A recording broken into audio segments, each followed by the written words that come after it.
स्वाभिमान अंचल पणसपुर ठारे दुर्गा मंदिर भोग मंडप निर्माण पर निज पैतृक जगह दान कले श्री गुरु खिनबुड़ी।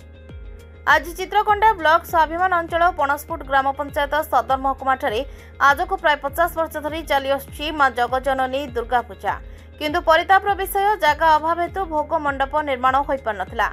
आज ताहा सफल होइछि। पणसपुर ग्रामर गुरु खिनबुड़ी तांकर पैतृक जगार भोग मंडप निर्माण निमंते 4 सेंट जगह मंदिर परिचालना कमिटीर सभापति और स्थानीय सरपंच श्री अर्जुन हंताल, समाजसेवी श्री श्यामसुंदर खरा, रघुनाथ पांगी, आदोखिल रामचंद्र माझी, खगपति पांगी और गणमाध्यम प्रतिनिधि श्री शरचंद्र खरांक उपस्थिति रे लिखित आकार रे दान करिसेंती। आगामी दिन में एठारे भोग मंडप निर्माण कले समस्त जनसाधारण सुविधा हेबा सहित ग्रामर उन्नति हेबो बोली श्री गुरु खिनबुड़ी 4 सेंट जगह मंदिर परिचालना कमिटी को दान करथिबा से कहिसेंती। आज भोग मंडप निर्माण कार्य निमंते शुभ दिया जायछि एवं तुरंत एही भोग मंडप कार्य संपादन कराजियो बोली सरपंच श्री अर्जुन हंताल प्रकाश करछंती। मालकानगिरी जिल्लारू शरचंद्र खरांक रिपोर्ट, हर्षिका मीडिया।